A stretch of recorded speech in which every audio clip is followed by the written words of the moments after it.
Hello everyone, இன்றைக்கி நம்ம LG டிஷ்வாஷரோட review தான் பார்க்க போகிறோம்.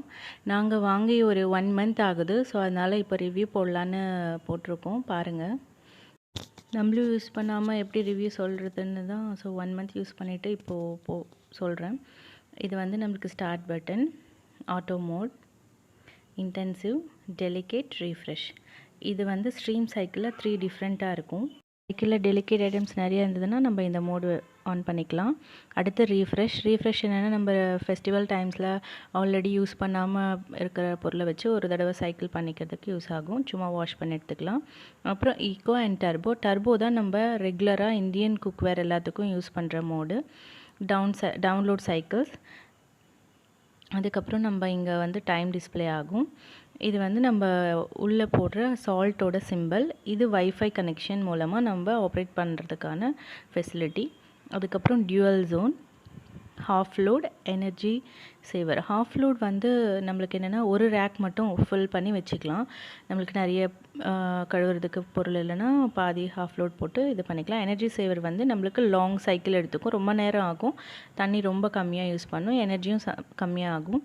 ஸ்ட்ரீம், அதுக்கப்புறம் high temperature, extra try, delay start. நம்ம வைஃபை மூலமாக கனெக்ட் ஆகலான்னு சொன்னால அந்த மாதிரி கனெக்ட் ஆகிட்டு நம்ம எப்போ வேணுமோ அப்போ மார்னிங் 6 o'clock ஸ்டார்ட் ஆகணுன்னாலும் நம்ம ப்ரோக்ராம் பண்ணிக்கலாம். ஸோ அதோடு சேர்த்து நம்மளுக்கு ஒரு பேஸ்கெட் மாதிரி கொடுத்துருந்தாங்க. ஸ்பூன் அதெல்லாம் வச்சு நம்ம இதில் வச்சு உள்ளே ஃபில் பண்ணி வச்சுக்கலாம். ஆனால் இது நான் யூஸ் பண்ணல, ஸ்பேஸ் நிறையா ஆக்குப்பை பண்ணிக்கிட்டு. நம்மளுக்கு உள்ளவே இந்த மாதிரி ரேக் கொடுத்துருக்காங்க. அந்த ரேக்கில் நம்ம ஸ்பூன்ஸ் வச்சுக்கலாம். இது பார்த்திங்கன்னா இந்த ஃபஸ்ட் ரேக்கில் இது வந்து நம்ம அட்ஜஸ்டபிள் கிண்ணம் இருந்ததுன்னா பெரிய கிண்ணம் வச்சுக்கலாம், இல்லைன்னா மொத்தம் கிளாஸ் அந்த மாதிரி வச்சுக்கலாம் அந்த ரேக்கில். அதுக்கடுத்து செகண்ட் ரேக்கில் அந்த பின்னாடி வந்து இந்த இடத்துல நம்மளுக்கு பெரிய கிண்ணம் வச்சுக்கலாம். இங்கே வந்து பிளேட்டுங்க வைக்கணும். பிளேட்டுங்களும் நம்ம சைஸ் வாரியாக பார்த்து வச்சுக்கலாம். அதுவும் அட்ஜஸ்டபிள் தான். இந்த ரேக்கும் தனியாக நம்ம கழட்டி ஈஸியாக வச்சிடலாம். ரிமூவபிள், மொத்தமாக ரிமூவ் ஆகிட்டு ஒரு தடவை உள்ளே வச்சுக்கலாம். ஈஸியாக மொத்தமாக புல் பண்ணலாம். பாருங்கள், இப்படி வந்துடும் தனியாக. அங்கே கீழே வந்து நம்ம டஸ்ட் எதுனா நம்ம கிண்ணங்களில் இருக்கிறது அங்கே எல்லாம் கலெக்ட் ஆகும். வீக்லி ஒன்ஸ் க்ளீன் பண்ணால் போதும். அங்கே எதனா ரைஸ் பார்ட்டிகல்ஸ், எதனா கருவேப்பிலை அந்த மாதிரி எதனா இருந்ததுன்னா இங்கே மொத்தமாக சேர்த்து வச்சுக்கும். இந்த பார்ட் என்னென்னா பார்த்திங்கன்னா, மேலே சிம்பிள் காட்டணும்ல, அங்கே இந்த சால்ட் ஏரியா, இங்கே சாஃப்ட் வாட்டர் வந்து ஹாட் வாட்டரை சாஃப்ட் ஆக்கிறதுக்கு இங்கே சால்ட் போடுவோம். இந்த சிம்பிள் வந்து நம்மளுக்கு டிஸ்பிளேயில் காட்டணும்ல, ஒருவேளை சால்ட் நம்மளுக்கு தீர்ந்து போயிடுச்சுன்னா அங்கே நம்மளுக்கு பிளிங்க் ஆகும் லோட் பண்ணும்போது. ஸோ அதை நம்ம பார்த்துட்டு நம்ம இங்கே சால்ட் போட்டுக்கலாம். ஆனால் மேக்ஸிமம் நம்மளுக்கு 1 month வரைக்கும் இது வந்து வரும். ஒரு நாளைக்கு 1 to 2 times போட்டுக்கலாம். நான் இப்போதைக்கு இந்த 1 month ஃபுல்லாக 2 times போட்டிருக்கேன். ஆல்மோஸ்ட் எனக்கு 25 days வந்துடுது இந்த சால்ட்டு. ஸோ அதனால் இதை பற்றி அவ்வளோவா நம்ம அடிக்கடி மாற்ற தேவையில்ல. ஸோ இந்த மாதிரி ஈஸியாக க்ளோஸ் பண்ணிடலாம்.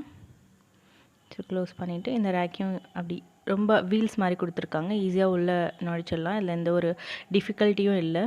இந்த இடத்துல பார்த்திங்கன்னா இதுதான் நம்ம ரெகுலராக நம்ம போடுற டிட்டர்ஜென்ட் போடுற இடம். இது வந்து இந்த இடத்துல நம்ம வந்து ஷைன் லிக்விட் போடுறது. ஒருவேளை நம்மளுக்கு லிக்விட் தீர்ந்து போயிடுச்சுன்னா இதை வந்து நம்மளுக்கு பிளிங்க் பண்ணி காட்டும் டிஸ்பிளேயில், அந்த சிம்பிளில் அந்த ஃப்ளவர் மாதிரி இருக்கிறது. ஸோ இதுதான் இப்போ நம்ம இதில் வந்து பொருளெல்லாம் லோட் பண்ணிடலாம். பார்த்திங்கன்னா, நான் வந்து ஜென்ரலாக டிஷ்வாஷர் வாங்கிறதுக்கு முன்னாடி என்ன சொன்னாங்கன்னா, எல்லாத்தையும் கழுவணும், நீட்டாக வைக்கணும், டபுள் வேலை அப்படின்னாங்க. இல்லை, அந்த மாதிரிலாம் பண்ண தேவையில்லை. இது பாருங்கள், மாவு டப்பா, இட்லி மாவு, தோசை மாவு யூஸ் பண்ண டப்பா. சைடெலாம் நல்லா காஞ்சி போய் தான் இருக்குது. இருந்தாலும் நான் அப்படியே வச்சிடுறேன். ஏன்னா எவ்ரி டைம் வந்து நினச்சி வைக்கணுன்னா அது ஒரு பெரிய வேலை. இந்த மாதிரி அப்படியே வச்சிடுறேன் நான்.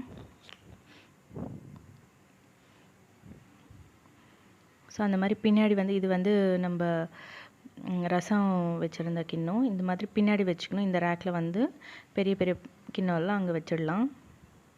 அடுத்து வந்து பிளேட்ஸு. இந்த பிளேட் பார்த்திங்கன்னா நார்மல் பிளாஸ்டிக் பிளேட்டு, நான் ஸ்பாரில் வாங்கினது. ஃபஸ்ட்டு கொஞ்சம் பயந்தேன், எதனா சூடான வாட்டர் வரும்போது போயிடுமோன்ட்டு. ஆனால் செக் பண்ணலாம் அப்படின்றதுக்காக வச்சேன். ஆனால் நல்லா சுத்தமாக கழுவி வருது, எந்த ப்ராப்ளமும் இல்லை. உங்களுக்கு ரொம்ப மெலிசாக இருக்கிறது தான் போடக்கூடாது பிளாஸ்டிக்கு. இந்த பிளேட்ஸ்லாம் பார்த்திங்கன்னா மார்னிங் டிஃபனுக்கு யூஸ் பண்ணது அந்த சட்னி அதெல்லாம் அப்படியே தான் வச்சிடுறேன் உங்களுக்கு காட்டுறதுக்காக. ஏன்னா நானும் ஆல்மோஸ்ட் அப்படியே தான் வச்சிடறேன், கழுவி எல்லாம் வைக்கிறதே கிடையாது. இது வந்து பால் காசுன கிண்ணம் பாருங்கள் எப்படி இருக்குது. நான் தண்ணி போட்டு அலச கூட இல்லை. அடுத்து மிக்ஸி ஜார் மூடி, கரண்டிங்க சட்னிக்கு மாவுக்கு யூஸ் பண்ணது, இந்த மாதிரி சின்ன சின்ன கிளாஸு காஃபிக்கு கலந்த கிளாஸுங்க எல்லாமே இந்த ரேக்கில் வச்சுக்கலாம். இடம் பார்க்க சின்னதாக தான் இருக்கும், ஆனால் நிறைய பொருள் நம்ம வச்சிடலாம். பெரிய ஃபேமிலி 3-4 மெம்பர்ஸ் இருக்கிறவங்கன்னா 2 சைக்கிள்ஸ் தேவைப்படும். 2 தடவை மார்னிங் ஒரு தடவை நீங்கள் சேர்த்து வச்சு கிண்ணம் போட்டுக்கலாம், ஈவினிங் ஒரு தடவை போட்டுக்கலாம். ஒரு 2 பேர் தான் பெரியவங்க, பசங்க, குட்டி பசங்க அப்படின்னும் போது, அதாவது சின்ன ஃபேமிலிக்கு நம்ம ஒரு சைக்கிள் சரியாக போயிடும் ஒரு நாளைக்கு. ஸோ பாருங்கள், இதுவும் நார்மல் பிளாஸ்டிக் பவுல் தான், அதையும் வச்சிடலாம். ஸோ இந்த மாதிரி ஃபில் பண்ணியாச்சு. இதெல்லாம் மார்னிங் காஃபி கப், அந்த ஏடெல்லாம் கூட சைடில் இருக்குது பாருங்கள். நான் வாஷ் பண்ணாமல் அப்படியே வைக்கிறேன். இதெல்லாம் ஜென்ரலாக வந்து எல்லாத்தையும் வாஷ் பண்ணி க்ளீனாக வைக்கணும், இல்லைனா டிஷ்வாஷர் வந்து கழுவாதுன்னு சொல்லி இத்தனை வருஷம் வாங்காமே இருந்தேன். சரி இப்போ வாங்கணும் இந்த கோவிட் டைமில் அப்படின்றதுக்காக ஸோ வாங்கிட்டோம். ரொம்ப ஆஃபீஸ் ஒர்க்கோட கொஞ்சம் ஒர்க் லோட் கம்மியாகுன்றதுக்காக. பாருங்கள், இந்த மாதிரி ஃபில் பண்ணப்போ நம்மளுக்கு வந்து இங்கே கீழே ஃபேன் மாதிரி கொடுத்துருப்பாங்க. இதை வந்து ஒரு தடவை ரொட்டேட் பண்ணி பாருங்கள். ரொட்டேட் பண்ணால் நம்மளுக்கு எந்த பொருளும் தட்டுப்படக்கூடாது, ஈஸியாக சுற்றணும். கீழேயும் ஒரு ஃபேன் இருக்குது பார்த்தீங்களா, இங்கேயும் ஒரு அப்படி சுற்றுனீங்கன்னா உங்களுக்கு எந்த சவுண்டும் வரக்கூடாது, எந்த பொருளும் அதுக்கு படாமல் இருக்குது, ஃப்ரீயாக சுற்றுதுன்னு பார்த்துக்கலாம். ஸோ இப்போ நம்ம டிட்டர்ஜென்ட் போட்டுடலாம். இந்த இடத்துல பார்த்தீங்கன்னா 15 அப்படின்னு இருக்குது. இது வந்து நம்ம ஹாஃப் லோடு போடும்போது அந்த லைன் வரைக்கும் ஃபில் பண்ணிக்கணும். 25 இருக்கிறது ஃபுல் லோடு போடும்போது 25 வரைக்கும் போட்டுக்கணும். இதுதான் நம்ம வந்து டெய்லி போட வேண்டிய டிட்டர்ஜென்ட்டு. நம்ம எப்படி துணி மிஷினுக்கு போடுவோமோ அதே மாதிரி தான், டிஷ்வாஷருக்கு போடுற மாதிரி தான் டெய்லி இதை வந்து இந்த மாதிரி ஒரு ஸ்கூப் போட்டுக்கணும். ஸோ இந்த மாதிரி போட்டிங்கன்னா ஈஸியாக லாக் ஆகிடும். இங்கே வந்து உங்களுக்காக காட்டுறேன் பாருங்கள், இந்த ஷைனைட் போடுறது. இதுதான் அந்த லிக்விடு, ஃபார்ச்சூன் பிராண்டு ரெசினைடு. இது வந்து ஷைனுக்காக, கிண்ணம்லாம் ஷைனிங்காக வர்றதுக்காக இந்த ரெசினைடு. சும்மா உங்களுக்கு காட்டணுன்றதுக்காக கொஞ்சமாக ஊற்றுறேன். ஆல்ரெடி நான் ஃபில் பண்ணி வச்சுருக்கேன். ஸோ அவ்வளோதான், இந்த மாதிரி க்ளோஸ் பண்ணினா. ஸோ பாருங்கள், உங்களுக்கு இப்போ நம்ம எந்தெந்த மோடுக்கு எந்தெந்த அளவு டைம் எடுக்குதுன்னு ஒரு தடவை பார்ப்போம். ஸோ ஸ்டார்ட் பட்டன், இது வந்து டச் பேனலு. ஸோ ரொம்ப டெலிகேட்டாக இருக்கும், ஜஸ்ட் டச் பண்ணாவே போதும். ஆட்டோ மோடில் வந்து நம்மளுக்கு 3 hours 28 minutes ஆகுது ஆட்டோமேட்டிக்காக. இதில் வந்து நம்மளுக்கு அடுத்து இன்டென்சிவ், இது 3 hours 13 minutes. டெலிகேட், இது 2 hours 16 minutes. Refresh 1 hour 16 minutes. இதுதான் சைக்கிளில் இருக்கிறது ரொம்ப கம்மியானது, ஜஸ்ட் வாஷ் பண்ணி அலசி கொடுத்துரும். Eco mode and turbo 1 hour 40 minutes. இது ஜென்ரலாக நம்ம யூஸ் பண்ணுற இந்தியன் சைக்கிள் எல்லாமே. நான் இந்த 1 month யூஸ் பண்ணது எல்லாமே டர்போ தான். அடுத்து நான் சொன்ன மாதிரி இந்த ரெசினைட் லிக்விடும் அடுத்து அந்த பிளிங்க் ஆகும் பாருங்கள். அந்த மாதிரி லோடு கம்மியாக இருந்ததுன்னா ரெசினைடும் சால்ட்டும் அந்த மாதிரி காட்டும். அதுக்கப்புறம் dual zone, half load, energy saver, இது எல்லாமே கூட நம்மளுக்கு பிலோ 1 hourக்குள்ளேயே முடிஞ்சிடும். ஸ்ட்ரீம் வேணும்னா நம்ம ஸ்ட்ரீம் வச்சுக்கலாம். ஹை டெம்பரேச்சர், வாட்டர் டெம்பரேச்சர் எவ்வளோ இருக்கணுமோ அவ்வளோ மாற்றிக்கலாம். அதே மாதிரி எக்ஸ்ட்ரா ட்ரை. ஜென்ரலாக நம்மளுக்கு டர்போ வைக்கும்போது டர்போவோட சேர்த்து ஆட்டோமேட்டிக்காக நம்மளுக்கு எக்ஸ்ட்ரா ட்ரையும் ஆன் ஆகிடும் ஆட்டோமேட்டிக்காக. ஸோ நம்ம எவ்ரி டைம் ஆன் பண்ணும்போது அதை ஆன் பண்ண தேவையில்லை. ஸோ பாருங்கள், 1 hour 40 minutes நம்ம வைக்க போகிற சைக்கிள் ஸ்டார்ட், அவ்வளோதான்.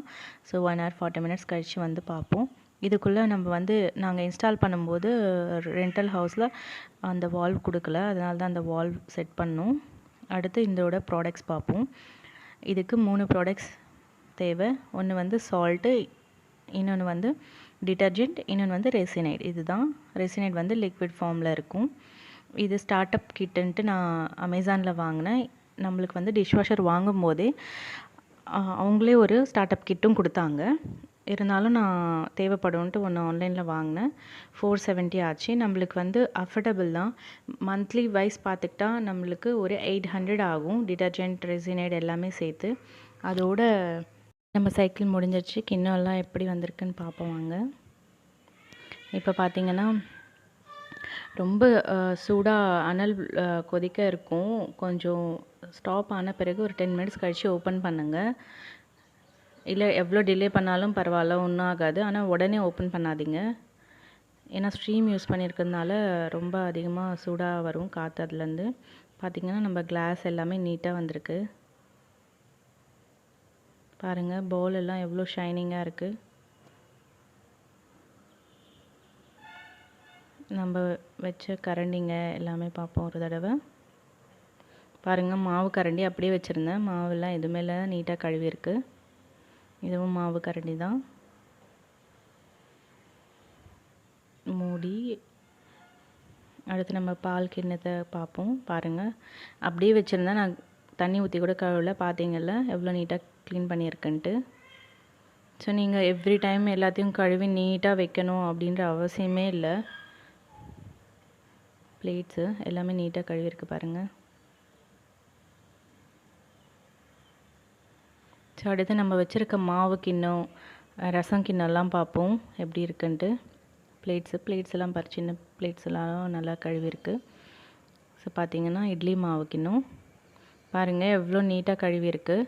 நீங்கள் ஃபஸ்ட்டு பார்த்தப்போ தெரிஞ்சிருக்கும் எவ்வளோ அப்படியே ட்ரையாக வச்சுருந்தேன்ட்டு. அன்றைக்கி யூஸ் பண்ண கிண்ணுங்க பாருங்கள், நல்ல ஷைனிங்காகவும் ரொம்ப நீட்டாகவும் கழுவுது. சவுண்டே இல்லை சொல்லணுன்னா. இது நம்ம ரசம் கிண்ணம். Noise, zero noise. உங்களுக்கு மிஷின் வேலை செய்யுதா இல்லையா அப்படின்ற ஒரு டவுட் வரும். நாங்கள் ஃபஸ்ட்டு வாங்கின நாள் அப்படி தான் பக்கத்துலேயே இருந்தோம், என்ன ஆன் ஆச்சா இல்லையா, ஒர்க் ஆகுதா இல்லையான்ட்டு. அந்தளவுக்கு நாய்ஸ் ஃப்ரீ. ஆப்ஷனில் உங்களுக்கு நான் மாடல் நம்பர் மென்ஷன் பண்ணுறேன். ஓவரால் வர்த் பையிங் ப்ராடக்ட் தான். ஸோ இந்த வீடியோ உங்களுக்கு பிடிச்சிருக்குன்னு நினைக்கிறேன். Please do watch, subscribe and share. Thank you. Bye.